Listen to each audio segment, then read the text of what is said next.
2026 కూడా గోల్డెన్ ఇయరేనా? బంగారం దూకుడు కంటిన్యూ అవుతుందా? సిల్వర్ కూడా బంగారం బాటలోనే నడుస్తుందా? కొత్త ఏడాదిలో బంగారం పరుగు ఎలా ఉండబోతోంది? నిపుణులు ఏం చెప్తున్నారు? కొత్త ఏడాదిలో కూడా బంగారానికి తిరుగుండకపోవచ్చు. అంతర్జాతీయంగా వడ్డీ రేట్లు కాస్త తగ్గడం, నమ్మదగ్గ పెట్టుబడిగా బంగారానికి ఇమేజ్ రావడం, దీనికి తోడు ఇండస్ట్రియల్ డిమాండ్ భారీగా పెరగడంతో పసిడి పరుగు 2026లో కూడా కొనసాగే అవకాశం ఉందంటున్నారు నిపుణులు. 2025లో గోల్డ్ రేటు 74% పెరిగింది. ఒక దశలో 6 నెలల్లోనే 38% జంప్ అయింది. గోల్డ్ ఈ స్థాయిలో పెరగడం ఇదే మొదటిసారి. 2024లో 26% పెరిగితేనే బాబోయ్ అన్నారు. కానీ ఈసారి ఏకంగా 74% పెరిగింది. గతంలో 1979లో 70% గ్రోత్ నమోదు చేసింది బంగారం.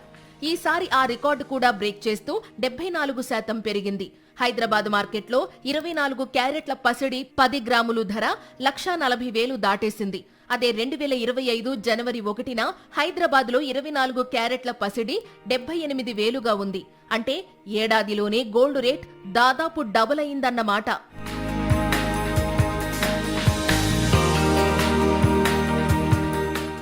రెండు 2025లో గోల్డ్ ర్యాలీ కొనసాగింది. అదింకా ముగియలేదని చెబుతున్నారు గోల్డ్ ట్రేడింగ్ ఎక్స్పర్ట్లు. 2026లో కూడా బంగారం దూకుడుగానే ఉంటుందంటున్నారు. అయితే 2025 స్థాయిలో ఇది ఉండకపోవచ్చని, పెరగడం మాత్రం ఖాయమని చెబుతున్నారు.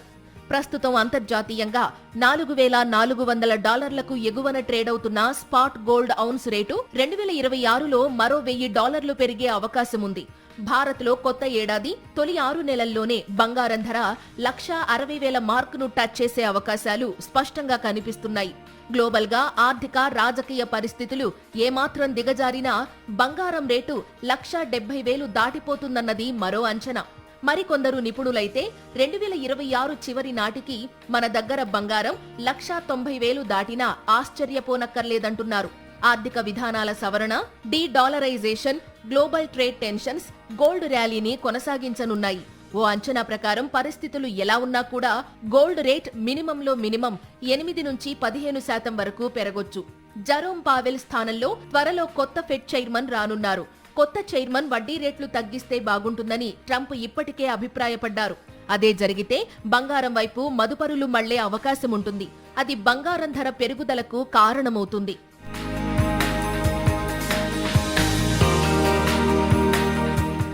మరోవైపు ప్రపంచవ్యాప్తంగా సెంట్రల్ బ్యాంకులు బంగారం కొనుగోళ్లు కొనసాగిస్తున్నాయి.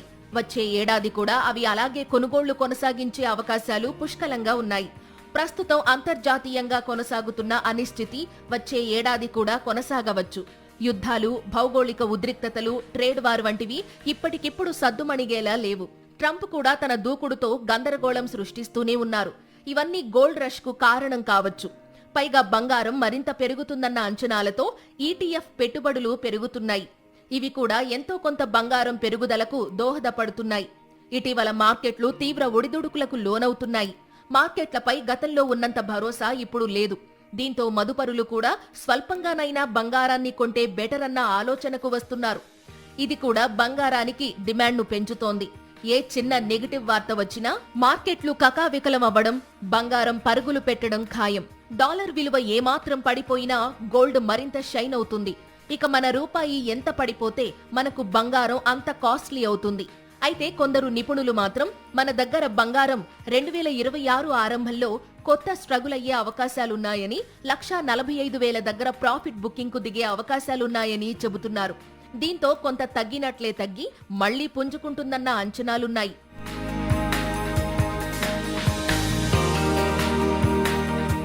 వెండి కూడా 2026లో మరింత షైన్ అయ్యే అవకాశం ఉంది. ప్రపంచంలోనే అత్యంత విలువైన ఆస్తుల్లో బంగారానిది మొదటి స్థానం. యాపిల్, అల్ఫాబెట్లను ఇప్పటికే వెండి వెనక్కు నెట్టింది. ఎన్విడా కార్పొరేషన్ను కూడా త్వరలోనే దాటేసి బంగారం తర్వాత స్థానానికి చేరే అవకాశం ఉంది. ప్రస్తుతం బంగారం market capitalization $31.6 trillion. Silver market capitalization $4.22 trillion. ప్రస్తుతానికి ఎన్విడా కంటే 8.1% వెనుకబడి ఉంది. ప్రస్తుత సిల్వర్ షైనింగ్ ను చూస్తుంటే మరికొన్ని నెలల్లోనే దాన్ని దాటేయడం ఖాయంగా కనిపిస్తోంది. 2025 జనవరి 1న కిలో వెండి 90,500. కానీ ఇప్పుడు అది 2,30,000 దాటింది. అంటే దాదాపు 2.5 రెట్లు పెరిగింది. 2026లో వెండి 2,75,000 రూపాయల నుంచి 3 లక్షల రూపాయల వరకు ఉండొచ్చని నిపుణుల అంచనా. ప్రస్తుతం అంతర్జాతీయంగా ఔన్స్ సిల్వర్ $80 దగ్గర ఉంది.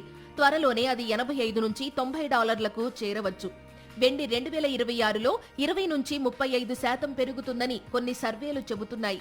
టెస్లా అధినేత మస్క్ కూడా వెండి భారీగా పెరుగుతుందని అంచనా వేస్తున్నారు. అంతర్జాతీయంగా వెండికి భారీగా డిమాండ్ పెరుగుతోంది. కానీ ఉత్పత్తి ఆ స్థాయిలో జరగడం లేదు. పారిశ్రామిక డిమాండ్ భారీగా ఉంది. అందుకే చైనా లాంటి దేశాలు వెండి ఎగుమతులపై ఆంక్షలు విధిస్తున్నాయి. ఇవన్నీ సిల్వర్ జంప్కు కారణమవుతున్నాయి. మార్కెట్లో భయాలతో బంగారం ధరలు పెరుగుతుంటే అవసరాలతో వెండి రేటు పెరుగుతోంది. సో కొత్త ఏడాది సిల్వర్ ర్యాలీ కూడా కొనసాగుతుంది. సిల్వర్ పై మరిన్ని ఈటీఎఫ్లు వచ్చే అవకాశం కూడా ఉంది.